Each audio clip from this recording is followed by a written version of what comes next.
The broadcast is now starting. All attendees are in listen-only mode.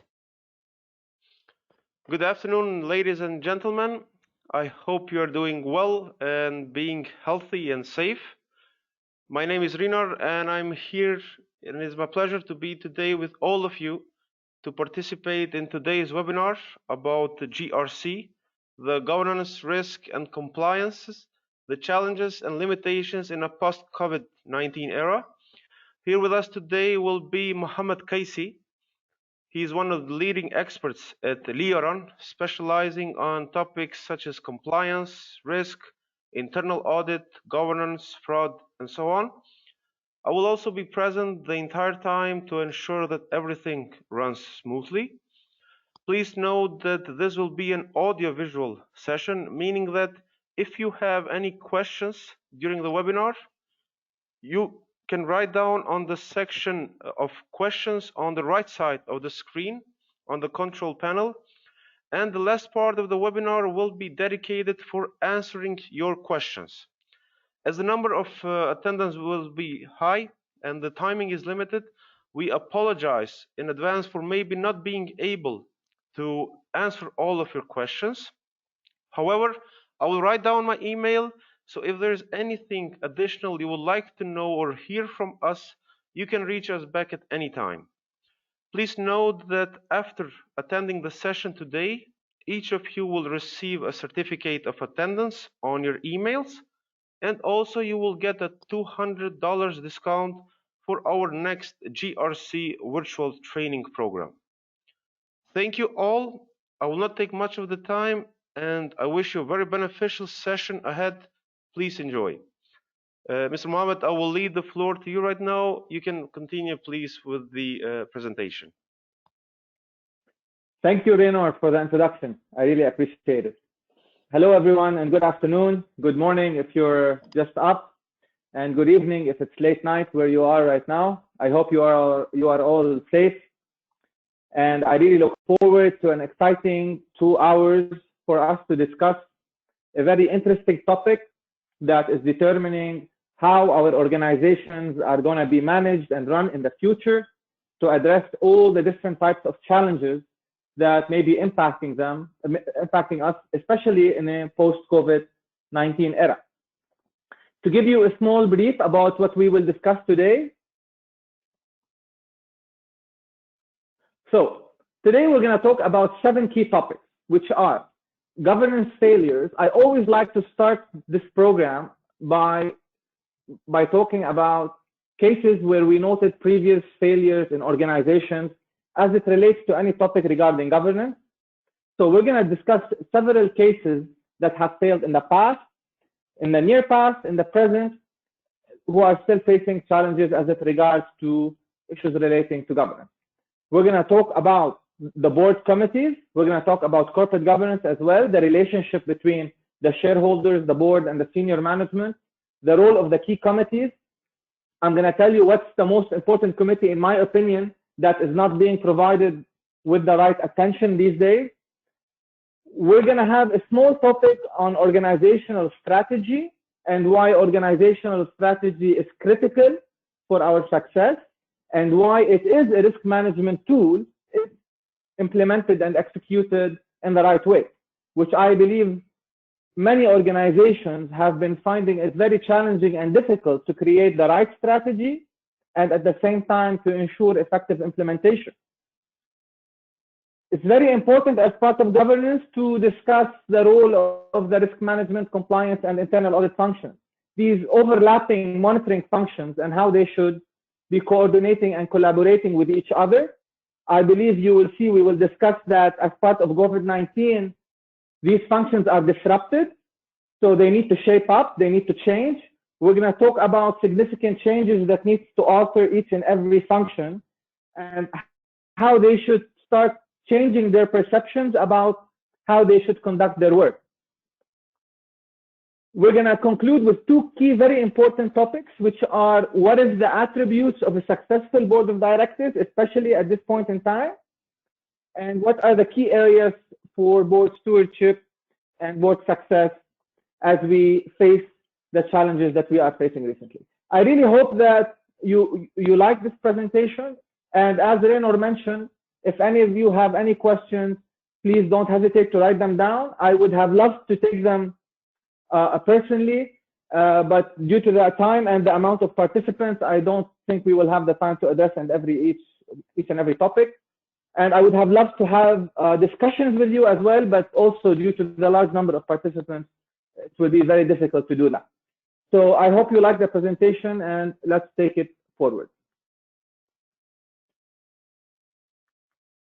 So now, when I was in lockdown, and I realized that so many organizations are facing many challenges, some are going bankrupt, some are no longer paying payroll, and I started wondering to myself, why are we really in lockdown?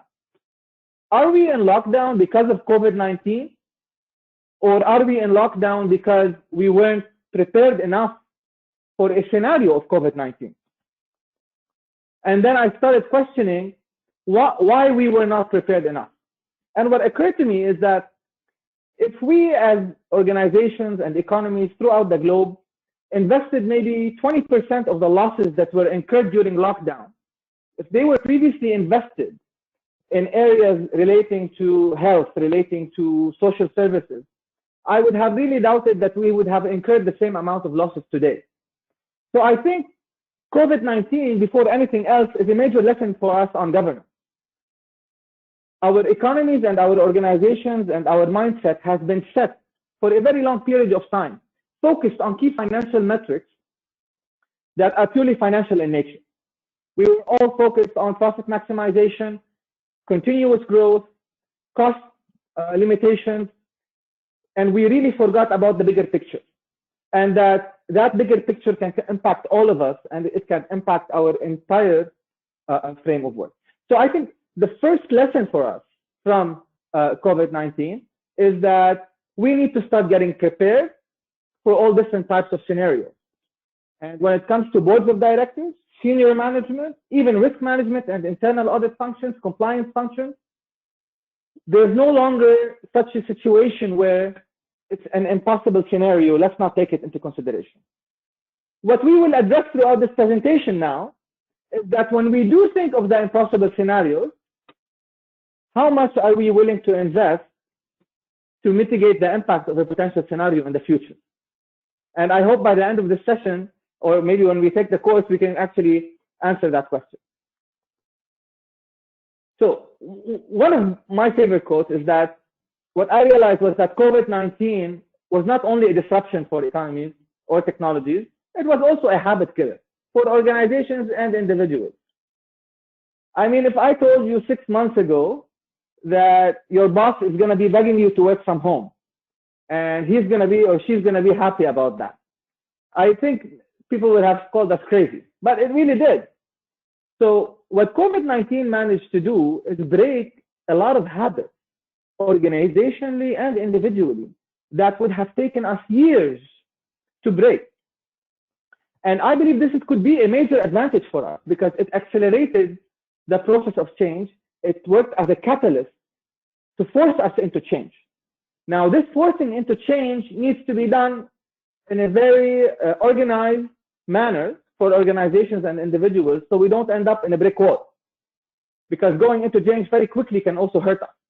So a major objective of governance in the post-COVID-19 era is how to manage this change in the best way possible for the benefit of all key stakeholders. So let's talk about now organizations that we have seen in our history fail. And let's quickly discuss some topics relating to these organizations. For example, I always like the Kodak case, because the Kodak case is hardcore strategy, which reminds us about the importance of strategy in governance and the importance of strategy development in governance and how to monitor the proper implementation of strategy. Kodak was the first company, or one of the first companies, that actually created the digital camera. But at the same time, they refused to introduce it because they were afraid it would kill their other product, the film-based product, which is no longer in existence. When they failed to catch up on that, others did, and Kodak are now out of business. So when we talk governance, let's start with strategy. And let's learn from cases like Kodak or cases like Blockbuster. I mean, who would have said that Netflix, that worked based on a completely different operating model than Blockbuster, actually requested twice from Blockbuster to buy them at one point in time. And Blockbuster didn't believe in the model. They didn't see the disruption coming. And now Blockbuster does not exist. And Netflix is one of the leading online streaming, movie streaming and entertainment streaming companies globally. Another example why what's most important about governance, we're going to talk a lot about that, about proper strategy and foresight. If we want to talk about accounting failures, these are old cases. I'm going to give you a few new cases right now. But Enron is a famous case about how we had a policy of keeping the stock price up through financial engineering or financial chemistry that was not proper, which resulted in the downfall of the seventh largest organization in the US at that time. Or we had cases where WorldCom had clear mal-accounting practices. We have Parmalat, which actually forged a balance confirmation. Again, clear issues relating to governance and to audit and to risk management and compliance. 2008, I'm not going to go into details. We don't have that much time. But we all remember the financial crisis of 2008, and where we had a complete failure in the governance system. We had a complete failure in risk management, in audit functions that many saw it coming, but no one acted upon it. And that's a major lesson to us on our topic today, is that many of us see the crisis coming, but we fail to take action beforehand. And why is that the case? Because we are anchored towards short-term profitability targets. We are anchored to short-term indicators. And these lessons are for us to wake up. And as you will see in the definition of governance, to take into consideration the long-term view, the long-term stakeholder value and related objectives. Again, HSBC, for example, 2012, they pled guilty to money laundering, and they were fined almost $1.9 billion. They were actually laundering money for drug cartels in Mexico. And for those who would like further details, I really advise you to check on Netflix, to check Dirty Money. It's a very good series that has several topics on so many different areas. Among them is the cartel bank, and it talks about HSBC and how we had a complete failure in their AML and compliance system that led to the money laundering activities, which led to major fines for HSBC. Now, let's talk about recent cases, because some of the people who I attend the courses with, they tell me, Muhammad, we're done with old cases. We need to tell us what's happening now. Are we doing better or are we not doing better? So let's discuss a few new cases. For example, Wells Fargo. You all probably, or many of you already know what happened at Wells Fargo. At Wells Fargo, we had almost 2 million fake customers accounts that were opened by around 5,000 or 6,000 employees, if I'm correct. Now, how could that happen? How could a very good bank, a solid bank that survived the financial crisis of 2008 due to a very solid and good strategy, fall into the trap of having 5,000 and so employees opening 2 million customer accounts? Now, I watched the press conference for the chairman at that time, and they were trying to say that this was due to the actions of a few individuals. But when you have 5,000 employees committing a fraud, it's not down to a few individuals. In summary, what happened at Wells Fargo, guys, a complete failure in corporate governance. Why? Because the Nomination and Remuneration Committee failed to set a remuneration policy that did not actually incentivize fraud. Now, what happened was, because the chairman of the board is known to have liked the word 8 because it rhymes with great, he set a very ambitious target for branches whereby customer sales officers needed to open 8 accounts per customers because 8 rhymes with great. That was the strategy. That was the basis of the strategy, because they believed if they had more accounts per customer, they will be well known to have good cross-sell figures, which increase their stock price. Now, unfortunately, this very aggressive sales target led to employees fearing to losing their job. So because they were afraid to lose their job, what they did was they created fake accounts to meet targets. Now, what's unfortunate was that in the reports that we have been reading, that at some point in time, management and the board had indicators of this practice, and they didn't give it the proper attention. And this clearly shows us how we can have a failure in governance, starting from strategy to remuneration policy, to failed monitoring mechanisms, to the failure to address whistleblowing procedures, because many use the whistleblowing hotline, which led to a major fraud for which Wells Fargo till today are still heavily suffering from. Let's talk about Volkswagen, the emissions scandal of Volkswagen in California. Volkswagen wanted to be a major competitor in California in terms of friendly cars, environment-friendly cars. And California has one of the strictest environmental standards as it relates to carbon emissions for their cars. What executives at Volkswagen did was that they actually created a cheat device that was on the motor of the car that will enable the car to know when it was being tested. So when the car was being tested, it was giving figures and numbers that were in compliance with the emissions requirements as per the state of California. However, when the car was driving on the highway, it was actually emitting a number that was much bigger than the required by law. This ended up with several executives in jail. Now, can someone tell me how an organization as big as Volkswagen can fall a victim to such a practice? I think any organization is exposed. No organization is immune. This is why we need to have strong systems of governance and compliance. We need to ensure that we nurture a good ethical environment within our organization.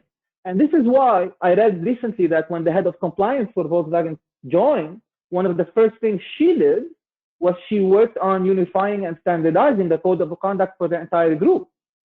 And now they are slowly making a comeback from this practice that resulted in a very adverse, that had an adverse reputational impact to Volkswagen. BP, we all remember what happened in BP as it relates to the oil spill in Deepwater Horizon drilling rig. And apparently what turned out, it was one of the contractors that failed to comply with specific standards, but it even shows us and proves to us that the importance of compliance even on related parties that our organizations deal with. Now, to conclude on cases, I would like to use these three cases now, which are hot topics currently. Well, Danske Bank is no longer, it happened maybe 2 years ago, and the story was still unraveling up till last year. But in Danske Bank, which is one of the most prestigious banks in the Scandinavian countries, actually had a major money laundering activity that was concluded to be almost in the amount of $200 billion. And it was conducted in one of its smallest branches in Estonia due to the presence of many non-resident customers for which they were using their accounts as transitory accounts. And there was high suspicion of money laundering going on. And this shows us that as an organization, you are as strong as your weakest link. This branch in Estonia, which represented 0.5% of the total assets of the bank, at one point in time was bringing in 30% of the bank's profits due to this practice. And we had a systemic failure of internal audit and compliance functions in being able to identify and act on the red flag. And this is something that we'll get in our upcoming session regarding acting on red flags. It's not only important to identify them, but also to act on them. It's not only important to identify this, but to actually decide to invest in the action plans to mitigate those risks. We have two recent examples now. I've been currently reading in the Financial Times about that. For example, NMC, which is traded on the London Stock Exchange. It is a medical company, I believe based out of the UAE. They realized last year that they had a significant amount of debt that was not noticed by the board of directors. And it was highlighted by a short seller, I believe, who was doing certain investigations on the company, and now we have many lenders, many banks that are actually in negotiation now because they could possibly lose a lot of their debt. So again, a clear area where how could you have this significant amount of debt going unnoticed? And what's being raised in the news right now is that they are still questioning the level of governance at the level of the board of directors that was taking place at the time when this event happened. I believe the board has been changed now, but there's a lot of questions being raised also about the external auditors of NMC and how could they possibly fail to realize that there's a big chunk of debt not communicated to the board. But these are ongoing cases and facts could change. But what I'm telling you is about what's being put in the news. Wirecard, for example, Wirecard, yesterday, actually, I updated this slide. They realized that they had $2.1 billion missing. And apparently, they had a fake balance confirmation that was issued by a bank in the Philippines, if I am correct. Again, significant questions about how could such numbers or such critical information not being told to the board or the board being knowledgeable about. What's more important, guys, and this is something we address in all our sessions, it's not only about this specific fact that was missed out on in all the cases that I have mentioned, but our inability to implement, to create, design, and implement processes that will ensure that such issues do not happen in these organizations. When we talk governance, guys, we're going to be talking about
Sorry, everyone. There was a connection issue with the trainer's internet connection. He will be back in a minute. We were expecting this due to some issues on connection. He will be back in a minute. Please be patient.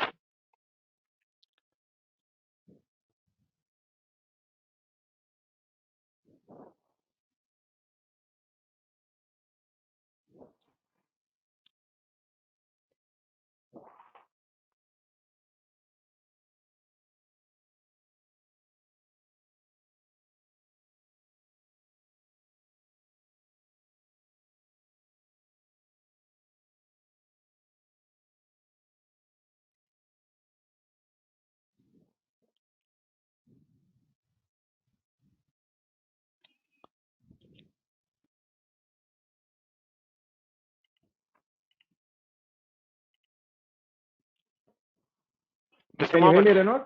Yes. Now Can you hear me? now it's okay, I Okay. guess. You can proceed. Okay. Okay, thank you. Thank you. Sorry about that, guys. Unfortunately, in Lebanon, we still face electricity outages. So, going back, I was telling you about, for those of you who are still new to the topic of governance, and I just want to make it very simple for you. Let's take it down to our individual lives, okay? If we govern our individual life in the right way, we will get good results. For example, if we eat properly, if we exercise, if we make sure that we are maintaining solid mental health, we will be able to actually get good outcomes.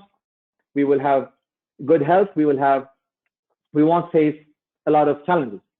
However, if we don't take care of our health, we don't exercise, we don't do the right things, we will suffer. We will start noticing that in our results.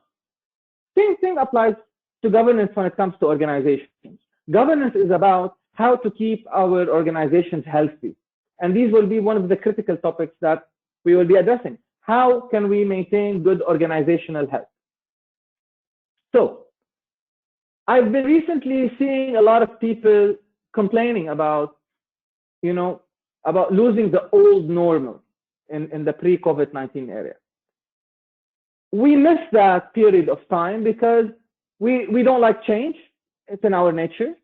We always fear the unknown. But at the same time, guys, who said that the new normal will not be better? It could be much better if we want to do it. And I believe this is an opportunity for us, organizationally and individually, to make it a much better environment for all of us. So, governance. I didn't want to bore you with the typical definition of corporate governance. You can go on OECD and you will find the exact scientific definition of corporate governance. However, I like to write my own definition based on my experience, which I believe is corporate governance is a system that governs and manages an organization's high appetite towards growth and profitability to ensure achievement of short and long-term objectives, hence achieving long-term stakeholder value. I would like to focus on two things. First, when I introduce the long-term into this definition, it starts taking into account many criteria that relates to what we are suffering from today in COVID-19. When I say long-term, it means I need to start investing in my environment. I need to invest in my people. I need to invest in my citizens. I need to invest in so many different external factors that impact the proper progression of my organization. The second word I would like to focus on is stakeholder value. And I didn't say shareholder value. I'm not only focusing on those who own the organization, but I'm also focusing on those that can be impacted by our organization as well, because it has been proven that if I don't take care of my stakeholders, I won't be able to take care of my shareholders, who are also part of my stakeholders at the same time. So what is this system that governs and manages our organization? Let's start by focusing on strategy, guys. Okay. Now, it's no longer hidden to anyone that there's no such thing anymore, in my opinion, as a 3-year strategy or a 5-year strategy. I mean, when the world used to stay constant for 5 years, yes, we needed a 5-year strategy. And when we used to not see so many disruptions, we could have had a 3-year strategy. But really now we need to start looking at a more dynamic type of strategic building exercise. I can no longer go too much into the future because there are so many disruptions that are happening during the year that are totally changing the ball game. So what we need to do is we need to set systems that enable us to change very quickly, to adapt very quickly. And at an organizational level, this could be a very challenging exercise, which we need everyone's help in. All the parties that we will be talking about today, we need their help and contribution in making that happen. The first thing we want to focus on is that we need to give more attention to how the strategy is being developed. Not only developing a piece of document, but when we say governance is not only about results, but it is also about design. It is how am I making things happen? So how am I building the strategy? Who is participating in the strategy development process? Are the risk management people involved? Are the monitoring functions involved? To what extent is the board, all the board members actively participating in strategy development? What's more important that when I'm aligning risk and strategy together, and this is where I believe COSO ERM plays a very important role when it discusses the alignment of risk with performance and strategy. COSO ERM is all about how we align risk with performance and strategy. So how can I embed the risk culture in my strategy exercise before I start executing it? developing the strategy, starting to execute it, and then getting people independently to come in and check it may no longer work, guys. By the time they come in and they realize that something has to be changed, it could be game over for us. This is why we need a shift in mindset. And governance is all about helping us achieve that change in mindset. Now, when we talk about agility, when we talk about internal audit, I'm going to be talking briefly about a new concept of internal audit that was written by Rick Wright on agile auditing and how we can make audits more agile. Well, I don't think only audits need to become more agile. Our entire culture from the board down to the organization needs to be much, much more agile. Informed decision-making is key, and leveraging data is so crucial. My ability to leverage data on every level of the organizational 3 lines of defense, from the audit to the risk to the compliance to the first line of defense to the board. Are we really leveraging data in the best way possible to help us make informed decision making? And because what turned out to be one of the key strategic success factors for organizations is being able to take the right decisions based on the right data. So when we talk data, we're going to talk about data governance, which is another key component of corporate governance. My ability to maintain and leverage the data I have with my existing systems that will enable me to see things in a manner that will protect the stakeholders of my organization, will protect the strategic objectives of my organization, and help in value creation. I don't want to say the word we are all aware of, just to add value. It's no longer about adding value. It's about creating value. And how are we going to do that if we don't have the right strategy around that?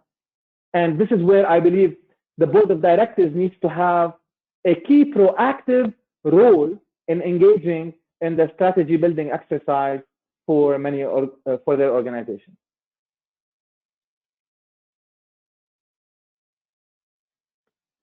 So for those of you who are new to corporate governance, I'm going to just briefly give a small intro so you can really understand what it's about. Okay, so typically 100 years ago or 200 years ago, when organizations first started, how did they start? They started by, let's say, Muhammad deciding that he wants to open a business. So Muhammad was the owner of the business, and Muhammad was managing and running the business. And with time, Muhammad became very wealthy and no longer wanted to work. But at the same time, he wanted higher returns than those provided in the bank. So what he did, he started investing in organizations. Or he started creating a company, but he wasn't really overseeing it and managing it. So Muhammad became the shareholder, and he hired or elected a bunch of people, which are the board of directors. And he told them that, listen, I'm going to give you this money. I want you to create a strategy that will give me a 10% return on this money. Now, the board of directors, to do that, they elected a chairman of the board of directors. And this chairman of the board of directors, he oversees the board, and they all meet together to start thinking how they can invest this money in the best idea possible to give the best return for their shareholder, which is me. Now, once they started, they know they don't have the time, nor they should be in a position to run the day-to-day business of this idea.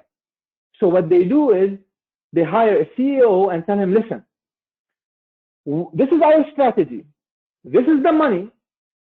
We want you to implement this strategy to give us the returns we need to satisfy our shareholders. Hence, we have now, for those of you who are new to this world of organization, you have to understand that when it comes to corporate governance, we mainly have 3 critical parties, which are the shareholders, the board of directors, and the senior management. And corporate governance is really all about how I can institutionalize processes that effectively organize the relationship between these 3 parties. And what do I mean by that? For example, the shareholders and public listed organizations, they elect board of directors. And those who have more than 51%, if they're not happy with the return or that their strategy is being implemented, they can actually fire the board of directors. Now, the board of directors has a key role of overseeing the work of the senior management in ensuring that they are conducting or they are investing that money wisely and effectively with the proper returns in the best ethical manner. Now, how does the board of directors do that? Now, very briefly, usually we go into much further detail, but very briefly, one of the key tools for board of directors to actually oversee the work of senior management is through committees.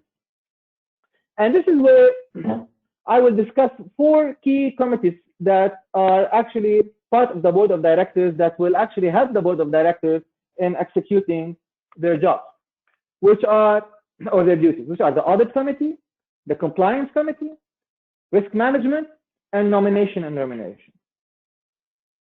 In many of the GRC courses we give, I always get this question, is that, Hamad, okay, what do you believe is the most important committee? And many, because I come from an audit background, they believe I'm going to say the audit committee is the most important committee. Or because I also have a risk background, they say, okay, risk is the most important committee. What I believe, especially in our part of the world, one of the most critical committees that I believe is not being provided with the necessary attention and focus is the nomination and remuneration committee. Now, why is that the case? It's exactly in its name. It's called nomination and remuneration. What does nomination mean? Nomination means that it needs to set processes at the board level for hiring directors and senior executives. So this is one of the first key roles of this committee. And since organizations always have an objective of getting high performance, good results, and zero frauds, so I need to hire the right people at the top. So it's this committee that is so critical for it to set the proper systems that I ensure I hire the right competent people with the right knowledge to invest the shareholders' money in the most possible way, the best possible way, man.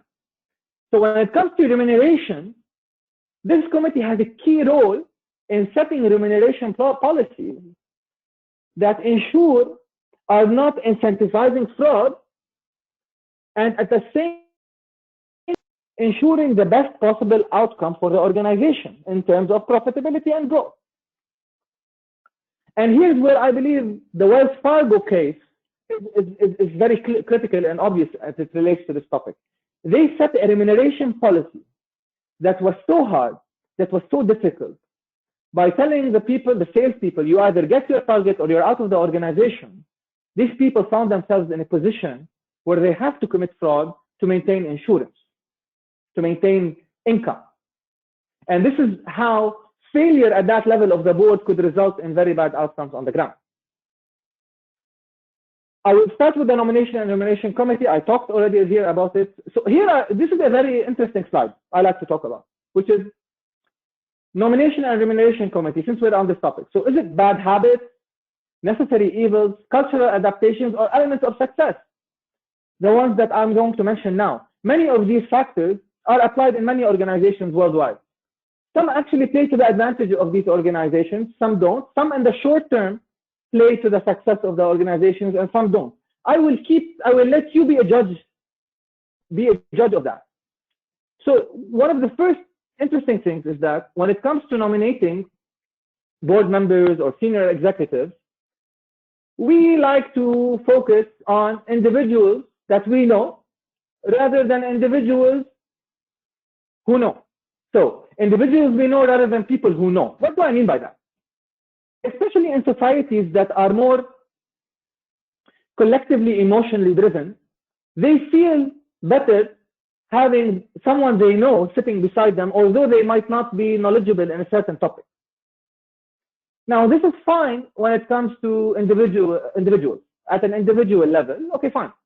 I like someone, I befriend them, regardless if they know about a specific topic or not. But when it comes to the responsibilities that the board directors or senior executives need to have, I need people who know about a specific topic than only people I know. So we need to stop focusing on the individual trust element and start focusing more on the technical element, to having the right people in the right place.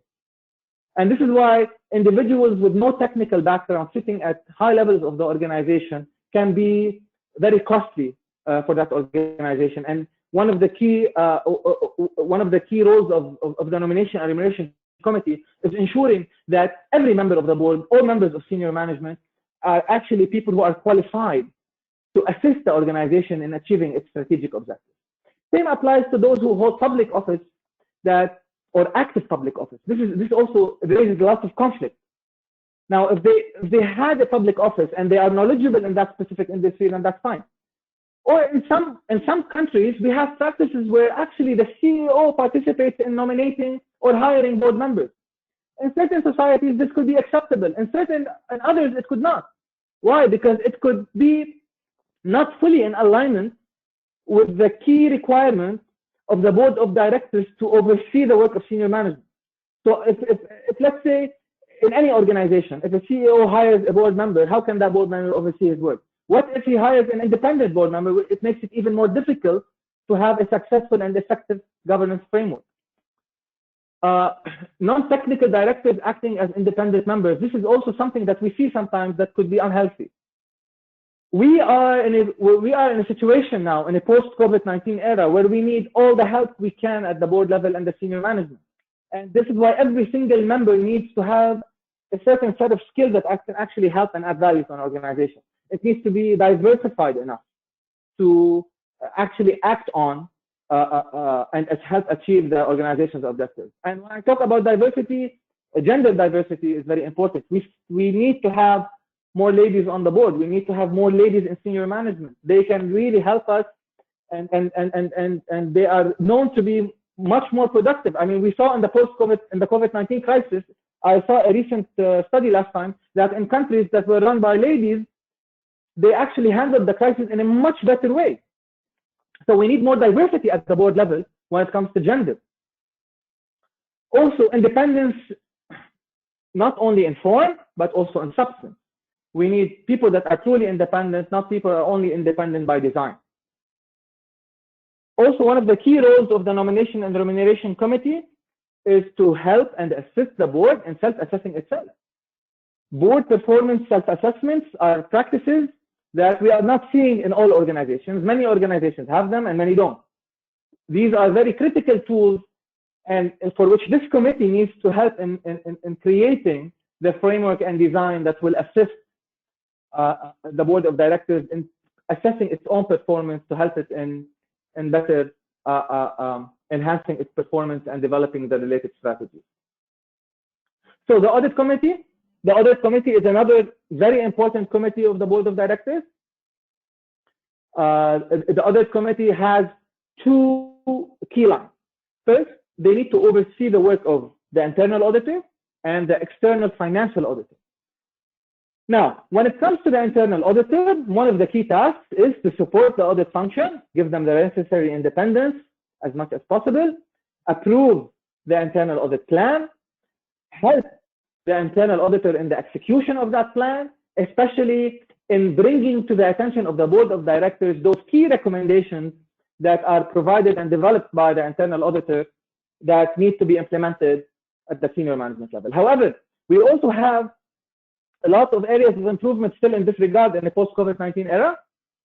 One of the key components of improvement are needed at the audit committee level maybe is also the mix and diversity of the audit committee members. I'm not only talking about independence. By nature, most of them are independent, especially the chairman of the audit committee is an independent member of the committee. What do we mean by independent? For those in the audience that are not familiar with these terms, independent directors are those who don't have significant ownership, more than 5% in their organization, and are not affiliated with that organization in any way possible. So when it comes to these committees, it's favorable that they have independent members that sit on them, at least at the chairmanship level of that committee. Now, again, one of the challenges facing this committee is diversity. I mean, it can no longer be a committee that only receives information from the internal auditor or the external auditor. It needs now to have, in many industries, I see them focusing on having members of these committees coming from accounting backgrounds, but they also need to be coming from internal audit backgrounds, from external audit backgrounds, from industry-specific backgrounds. I need to have someone on that committee who's actually worked in the industry for which this organization is involved in. Why? Because in my opinion, one of the key areas for improvement when it comes to the audit committee is that they need to start to challenge these auditors. They need to engage with them and challenge their work, not only receive information. This is not the role. The audit committee cannot be a mailbox, receiving a report and acting on it. They need to question that report, even if it's coming from its own internal auditor. This is how it makes them better, and it also needs to give experience to that external audit or that internal auditor that comes from the experience of the members that sit on it. So one of the key roles is internal audit, which is basically risk-based, in which they receive internal audit reports that have specific recommendations that can help organizations do better. Now, external auditors. What is the role of the external auditor? We don't have time to discuss it a lot, but plainly, the external auditor has a key role in expressing an opinion about an organization's financial statements. So the external auditor is saying, yes, if this organization says it has this amount of assets, this amount of liabilities, and this amount of profits, then yes, they do have that, and they can actually attest to that as an independent party. And this is whereby we can see investors playing a key role in actually investing in these organizations accordingly. Now, audit committee has a key role in empowering these people, hiring the right people in these positions in order to actually allow and facilitate for the board of directors to take the right decision. So now compliance committee, compliance now is picking up track recently. Historically, compliance was known to be an anti-money laundering function in banks. This was the main focus of compliance function. Okay. In the past, beginning to see it more and more expanding into other industries, and now other industries that are not in the financial business, they are focusing more and more on regulatory compliance. And now we have RegTech, which is regulatory technology, which will help and assist an organization in mitigating its compliance risk. This committee, very briefly, guys, there's a lot of details that go into this, but very briefly, one of the main goals behind this committee is to help its organization identify all the different types of compliance risks that they could be impacting them. It's to help them design the proper code of ethical conduct. It's to help them oversee the whistleblowing system. It's helping them to conduct the proper training, to enable the first line of defense to properly comply with regulatory and organizational requirements. So this committee has a very key role. One of its key roles is also to empower that compliance function, empower the head of compliance, getting the right people in the right place. Also, very important committee, which is the risk management function, the risk management committee of the board of directors, which also has a key role in assisting the risk management function in implementing an ERM framework throughout the organization. And when it comes to risks, guys, yesterday I was having with a colleague of mine, we were having an interview, and he was asking me, Muhammad, why didn't risk management see the COVID-19? And why didn't they raise the COVID-19 to the possibility of a pandemic to the attention of the board before it happened? And I told him the first question we need to ask, not why did the risk management not highlight that, but why didn't the organization itself, the board and senior management, as owners of risk, see that coming? We always tend to forget the ownership of risk lies with the board and the senior management, whereas the risk management function has a key role in assisting these parties in implementing an ERM framework that will enable them to identify the necessary risks, develop the treatment plans that mitigate those risks so they can invest and take action on that accordingly. So the first question is that why organizations fail to see that. The second question is why risk management fails to see that. And when I want to answer the question of why risk management fails to see that, simply because internal audit and risk management and compliance and all these monitoring functions, in my opinion, and many of my colleagues and practitioners disagree with me, but I really believe that us as monitoring functions, we became anchored to the environment around us, where we also stopped seeing all the different possible scenarios that could impact our organization. because we became anchored to the perception of the owners of the risk. While one of our key roles is to have a helicopter view of things so we can identify risks before they happen. One of the major challenges that monitoring functions face is that they need to warn you about the storm when it's sunny. While you're on the beach and having fun, he is the nasty, annoying guy who's going to come and he's going to break the party and tell you, look, there's a storm coming. Now, one of our key faults, in my opinion, and not all of us, many of us are perfect, of course, but I mean, many of us, what happened to us is that maybe to a certain extent, we started liking the sun a little bit.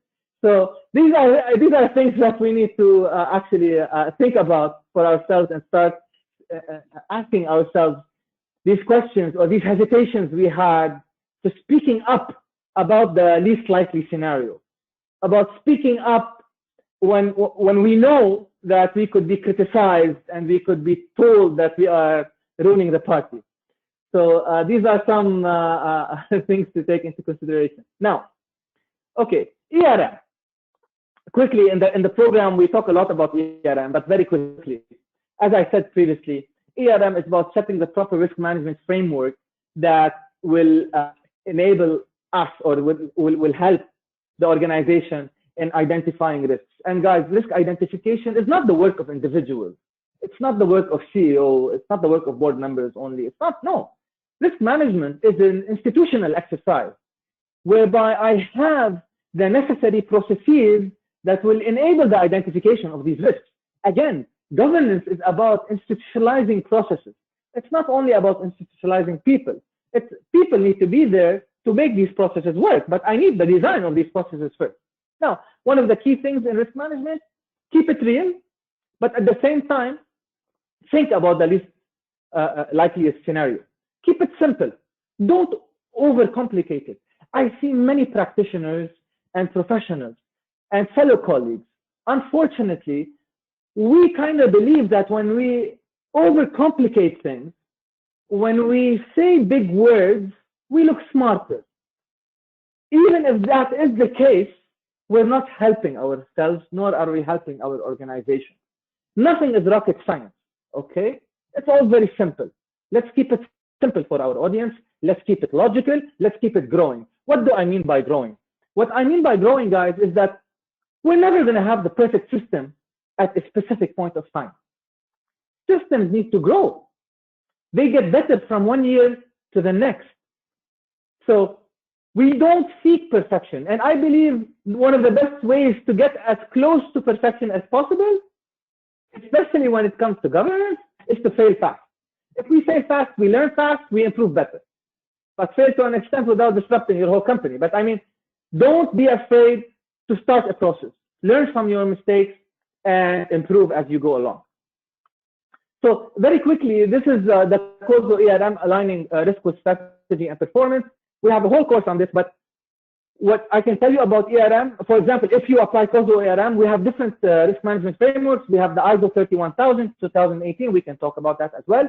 We have the COSO internal control integrated framework. We have a separate discussion on that as well. But when we talk about the COSO ERM, we talk about these 5 key components, which have 20 related principles, for which if organizations actually implement and apply, they will solidify their ability to identify and respond to risks. And these components, they relate to governance and culture, strategy and objective setting, performance, identifying the risks, understanding the context, review and revision, information and communication and reporting, many detailed topics. Unfortunately, we don't have time to go into their details. One of the key other frameworks for internal control and risk management is the COSO internal control integrated framework.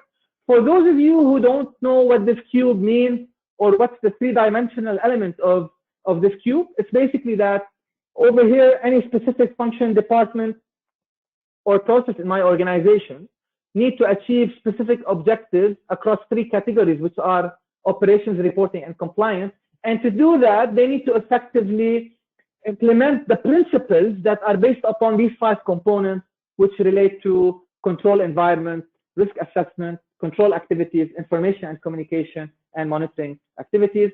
Many topics to discuss. Internal audit. when it comes to internal audit methodology, just 1 second because I don't want another outage to happen. Just let me, because at 6 o'clock we could actually end up losing. We could end up losing the audio, so prevent that from happening.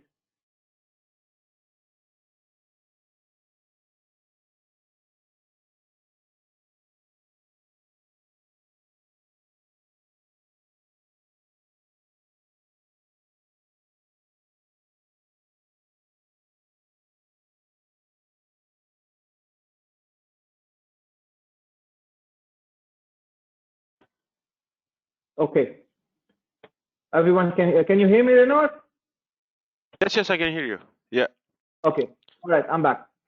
So, guys, when it comes to internal audit methodology, now many of you are not internal auditors. Let me just walk you through the process very quickly. Internal audit is the third line of defense in an organization. They have a key role of conducting a risk assessment, identifying the highest riskiest areas in that company, and conducting internal audit reviews for these areas.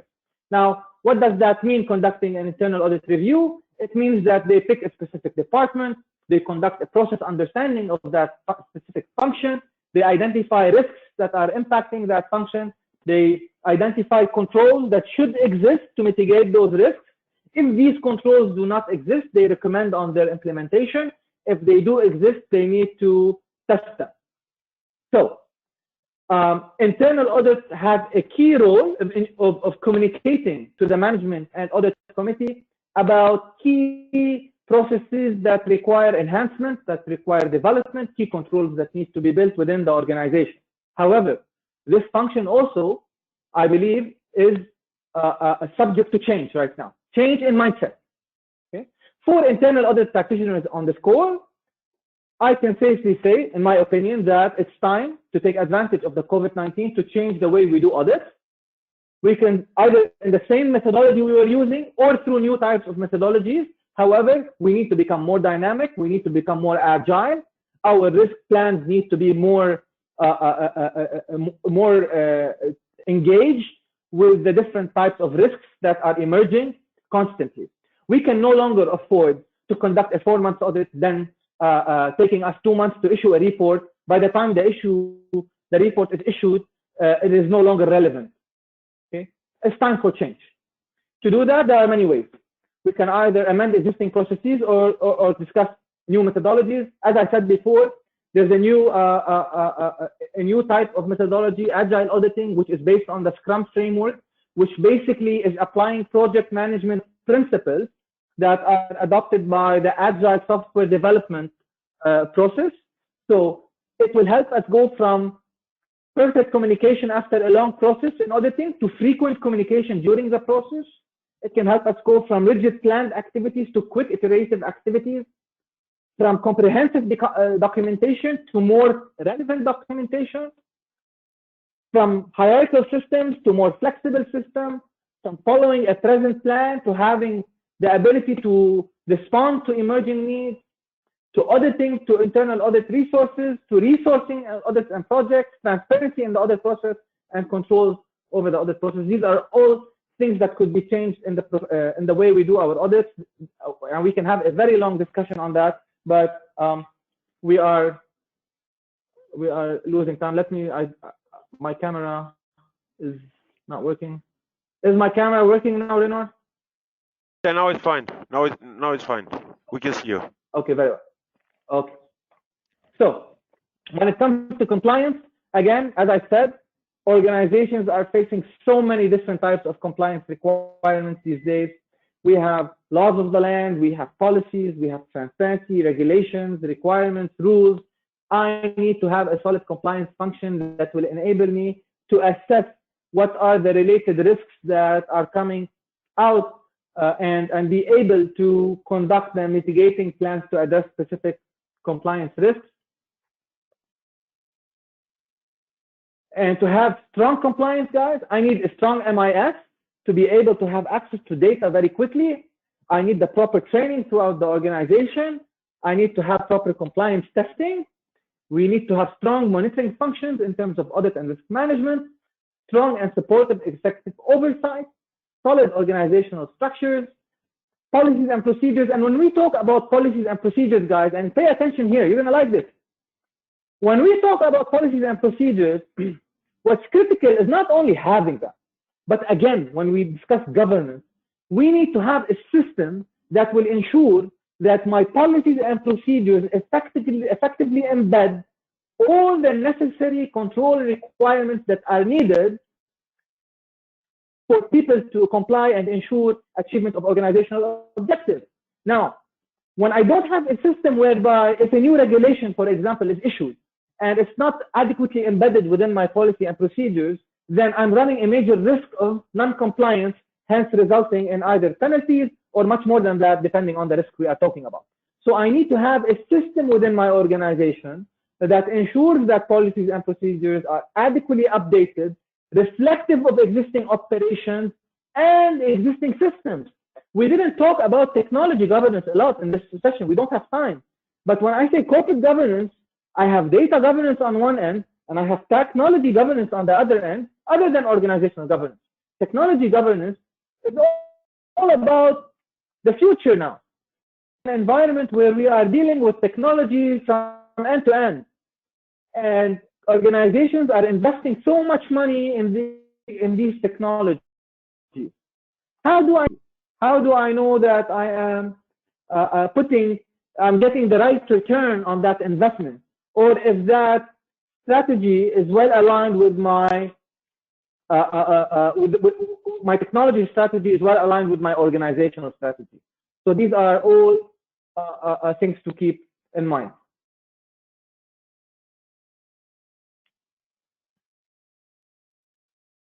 So this is a nice slide, guys. For those of you who are interested in compliance, if you want to assess where all my compliance risk factors are coming from, these are all areas whereby we could be exposed to a certain level of compliance risks.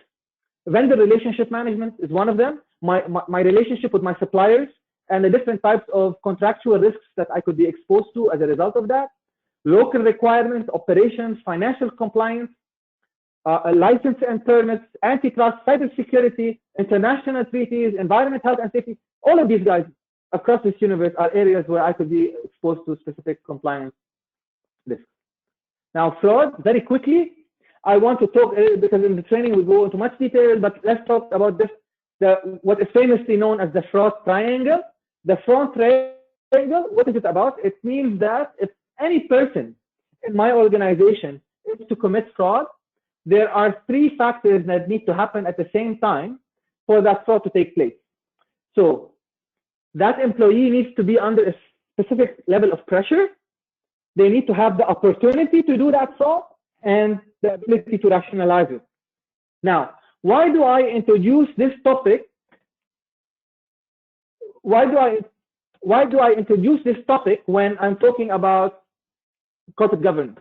I introduce this topic because as part of corporate governance, I need to assess which of these three factors do I really control as an organization. Now, can I control the pressure? Yes, definitely I can, through the policies that I set.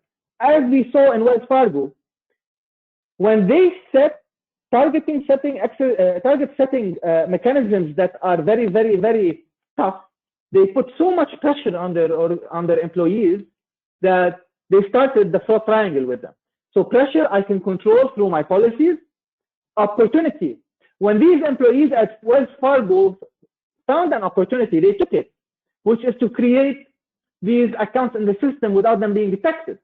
So organizations can control opportunity through proper systems, policies, procedures, and operations.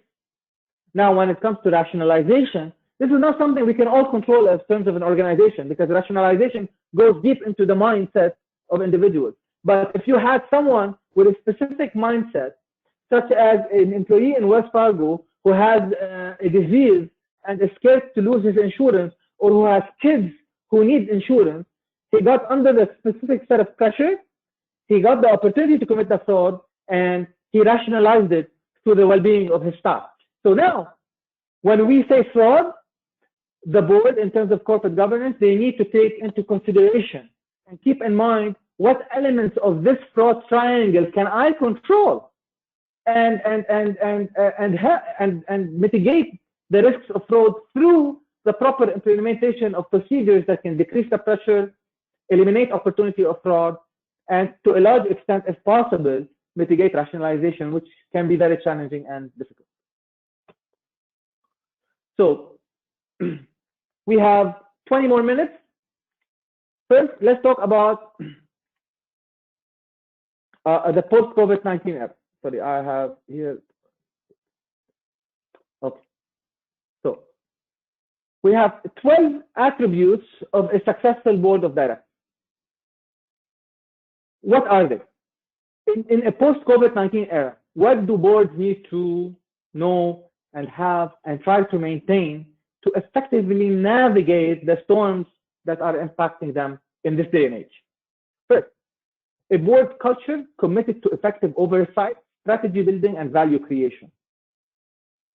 This needs the strategic involvement and engagement of all board members in creating a culture that can really have effective oversight over the management and the implementation of strategy, building the right strategy, and focus on creating value for the stakeholders of the organization.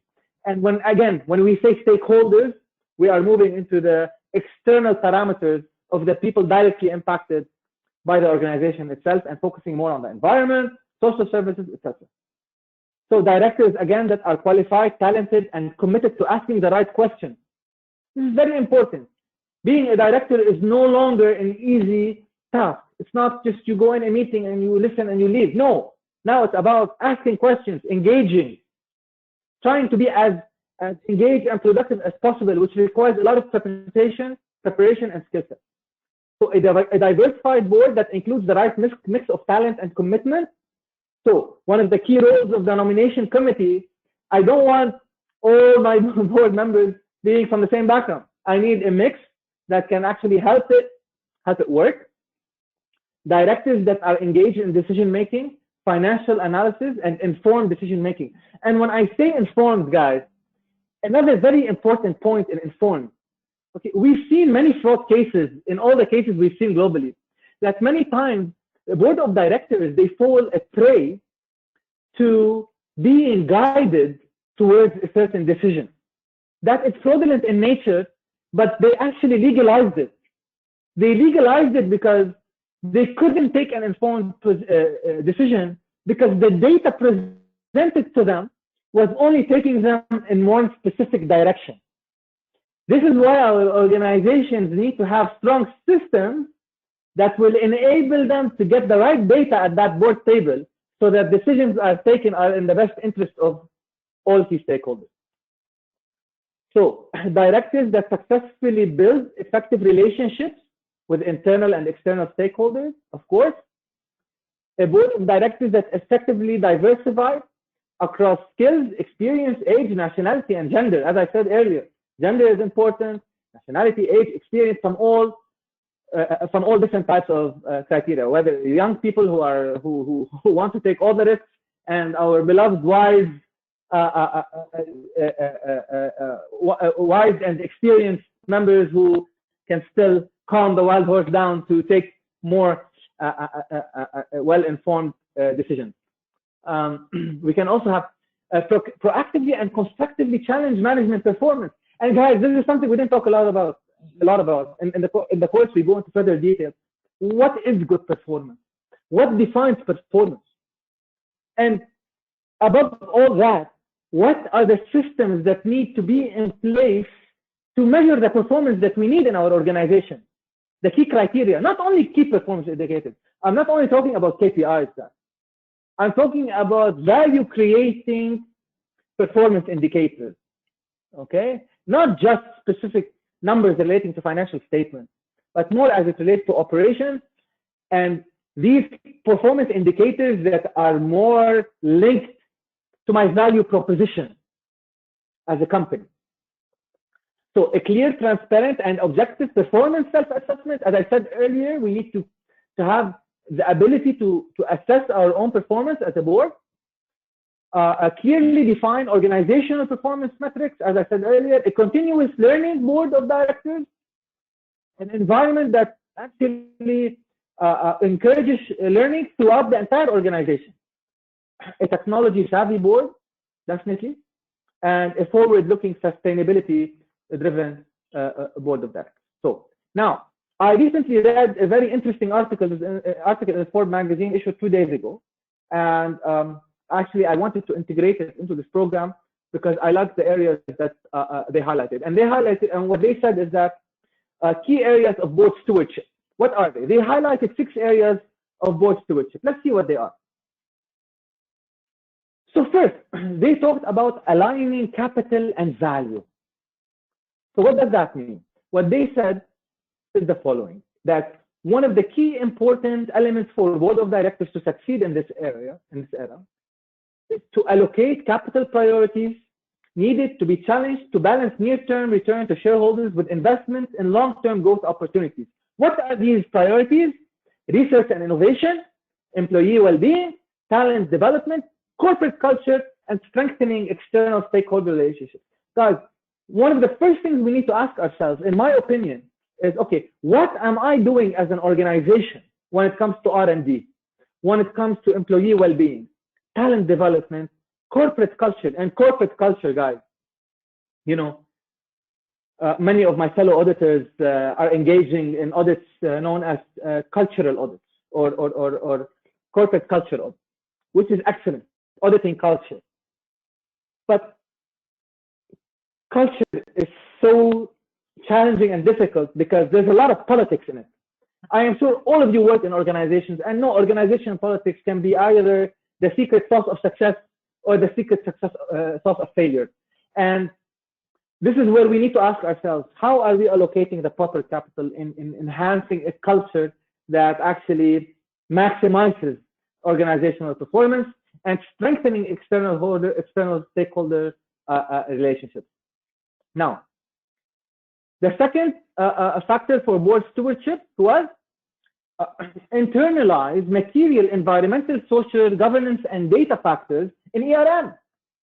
So, to what extent am I providing oversight on material risks posing the organization's financial condition, operating performance, or other types of inherent risks, or my ability to rigorously evaluate alternative investment, innovation, and technology options? So this requires for us to take into consideration environmental issues impacting the organization, social, governance, and data-related factors, strengthen preparedness and resilience to crisis and systemic shocks. And this is what COVID-19 is all about. So regular and sophisticated scenario analysis and horizon scanning at stress testing the company's resilience against shocks. And when we talk about stress tests, guys, we need to do it in a way that is in the best interest of our organization. We can all do stress tests and we can play with the numbers. But we need to do it in a way that we design the stress test and we no longer alter the design of that stress test after we put it into action to take into consideration the real results behind that stress test, so we can take actions that can effectively help us in addressing those risks.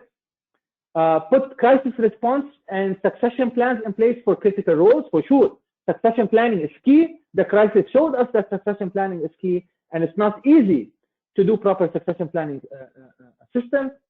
Key role in supporting the management in putting people first. Directors should be engaging with management to explore recovery options, changes to business models, and opportunities to improve operational, cultural, finance, and technical resilience in the future. So guys, there is no more room for resisting change, okay? For those of us who don't like change, it's game over for us. Adapt or get out. You are living in the world of change. There's no such thing as fighting change. Change is here. If you want to fight it, it's going to beat you. Trust me on that. Strengthening the operating environment is another factor. Engage the firm in cooperative efforts to strengthen the operating environment through strengthening the workforce, tax policies, internal operations, and contribution to collective public priorities. Again, prepare the mainstream reporting. Again, reporting and data, strategic and operational risks, financial reporting, ESG and D risk, transparency, accountability, public targets, all relate to importance. And most importantly, at the end, have balanced board dynamics relating to corporate culture, strategy, risk management. I talked about all of these things, scenario analysis, investment decisions, informed decision making, business planning, target setting and performance oversight, doing it in the right way that is in the best outcome for our organizations, executive compensation, linking compensation to value creation, linking performance to value creation, and strategic objectives is very critical and important, and developing effective succession planning exercises. Guys, I came across so many topics that require a lot of more detail. So this is only to get you acquainted with critical concepts, but many of them require much more time and detail. Rino, right now we can open the floor for questions in case anyone has any questions, so we can address them. Yes, sure. So we have plenty of questions so far. If you can just open the window on the questions, Yes, I can see it. So you can scroll and you can find many questions from different participants.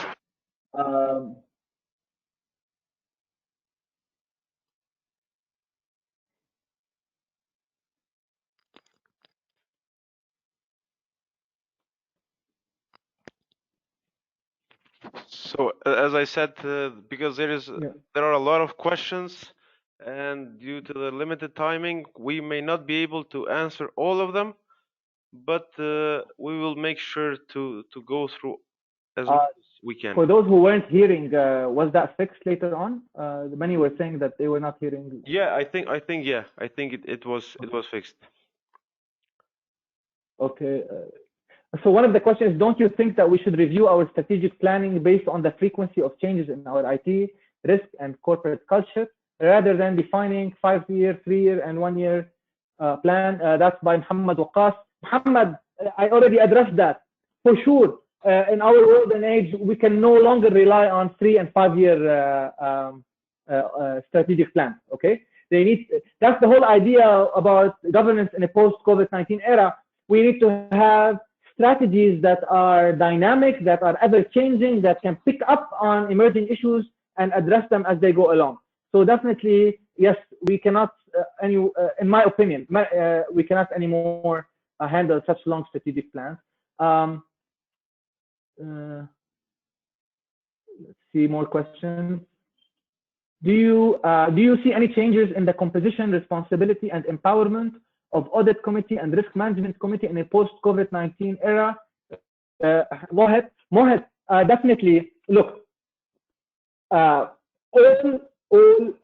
monitoring functions, whether risk management or internal audit, at a departmental level and at a committee level, will need to change, not in design, but in substance.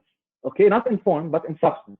In the way they are engaging, in the way they are addressing risks, in the way they are requiring information from the board. Procrastination is no longer an option. Okay, we previously had a lot of procrastination. That's no longer an option. We cannot just kick the can and wait. We need to start address emerging risks as and they come along, and this will impact all monitoring functions with the related committees that belong to them.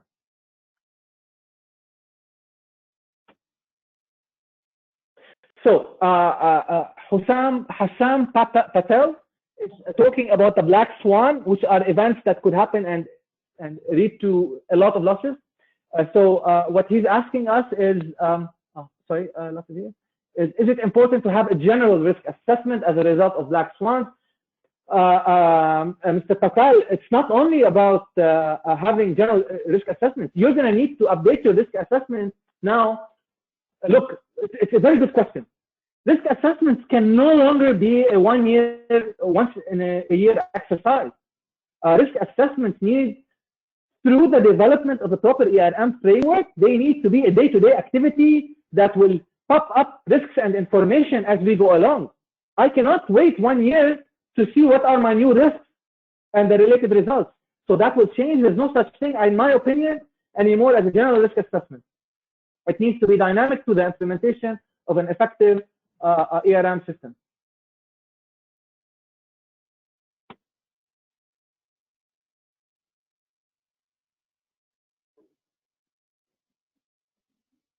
So this one, Mr. Latif, due to the COVID-19, the compliance cost has drastically increased due to strict precautionary measures, which is really challenging for the organization.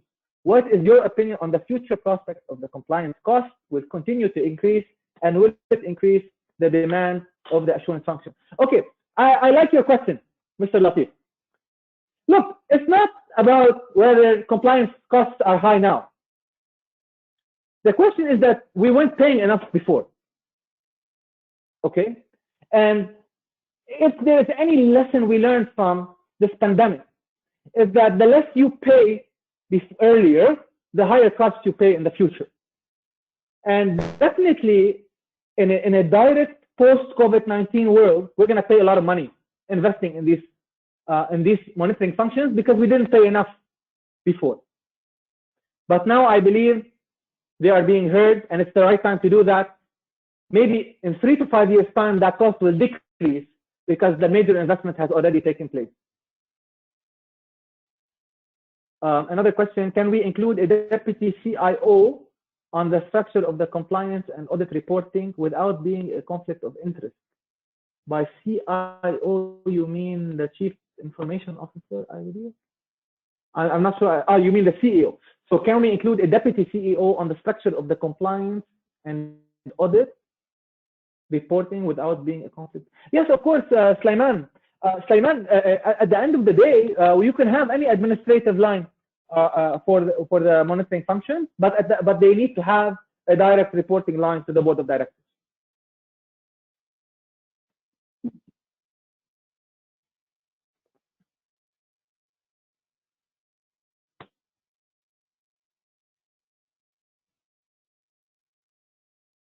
Okay, Mr. Zishan also asked a question about, it's a very long question. What is your opinion regarding the GRC framework in terms of the execution of risk management and compliance are forward-looking and proactively identifying the issues, whereas internal audit is reactive and highlighting the issues once it occurs? What is your opinion in the terms of importance of each function, and do internal audit change their methodologies as well? I talked a lot about that, Zishan. I think it was answered during the presentation. We cannot share this PowerPoint. I'm sorry. A lot of people are asking that.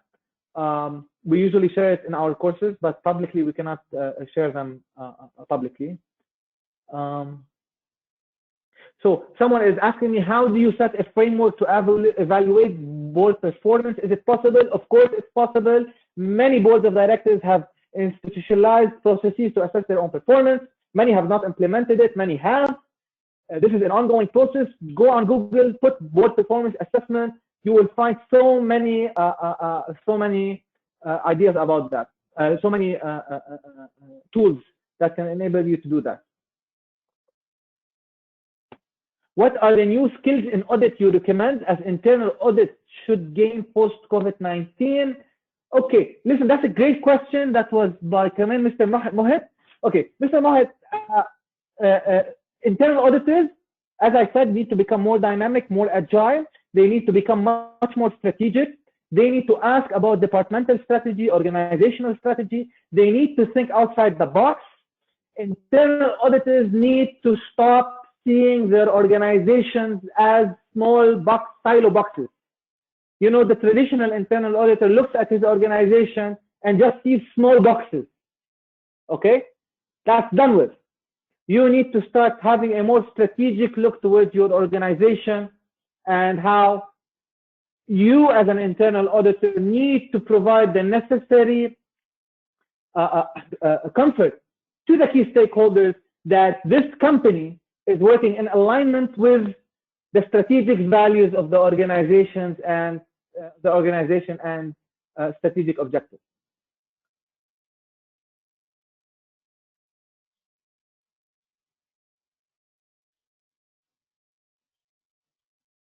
how to survive the employee from this situation in the company I'm not sure I understood that. What is the right SMS in an organization? I'm not sure I understand that. Let's go down.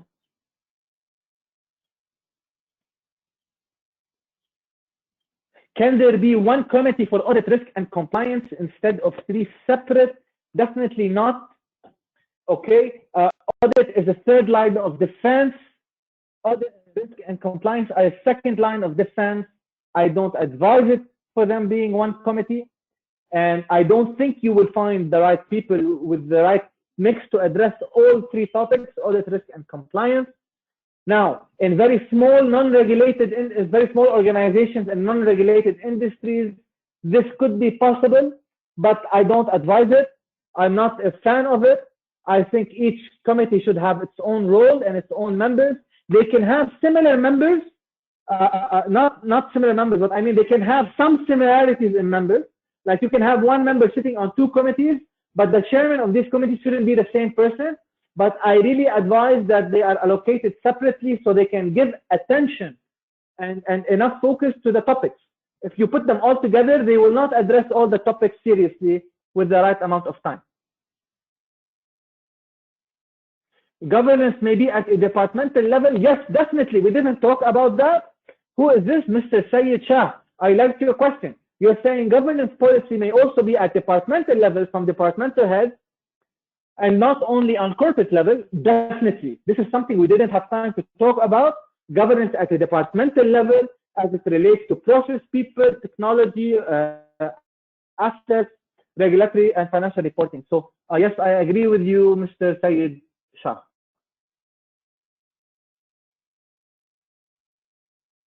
Do you think in a post-COVID era, new technology will emerge and compliance function more rapidly? Not only in a post-COVID-19 era. Who asked this question? Mr. Shilpa. What I tell you now, there are already technologies. Go and put RegTech, the regulatory technology, RegTech on Google. You will find many tools and technologies that support organizations to better comply with related requirements.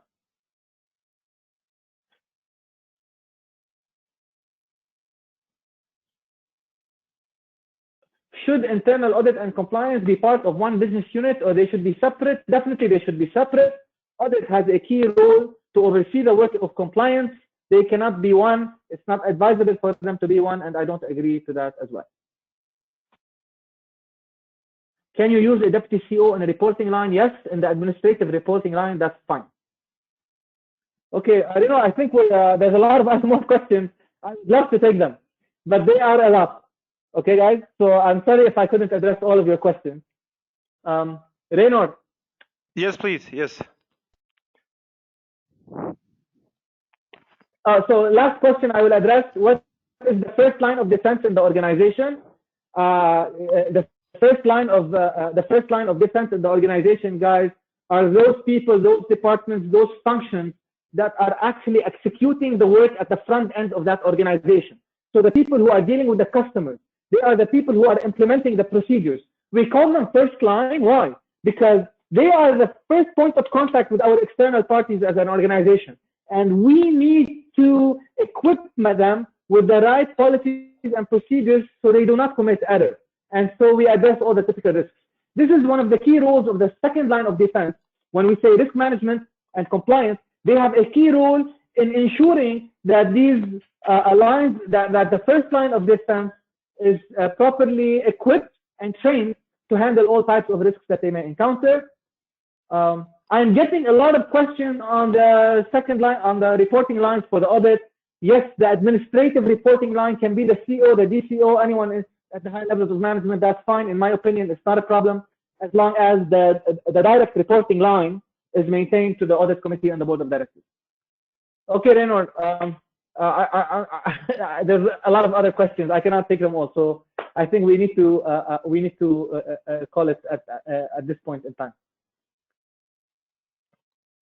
Okay, so shall we proceed with more questions, or this is?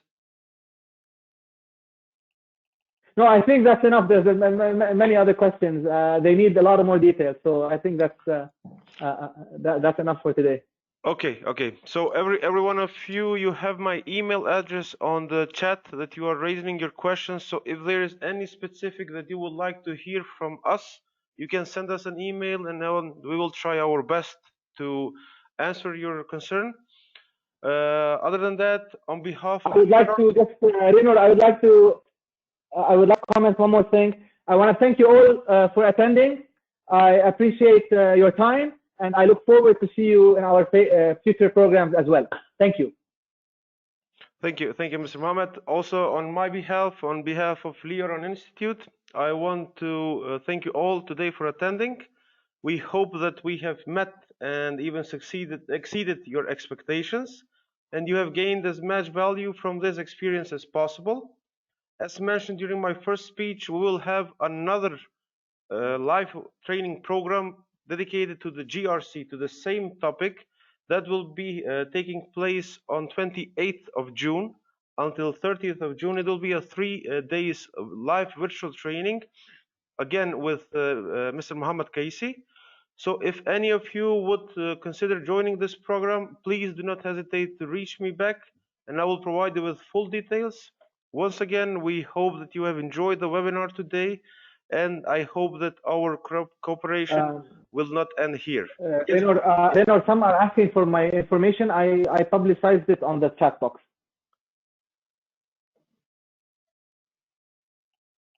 Okay, let me check. Yeah. So for those who, okay. Oh, yes. Other than that, as I also explained previously on the chat box, you will gain a link of the video of the whole presentation. So those of you who were not able to catch a part of it, either at the beginning or middle, you can check the whole video where you can find the whole presentation. Other than that, we hope that we meet again soon, and I wish you have a lovely evening and be blessed. Thank you once again, Mr. Mohammed. If there is anything else that you would like to add, please. No, thank you. I just, for those who are asking for my information, I have my Twitter and LinkedIn information on the chat box, including my email.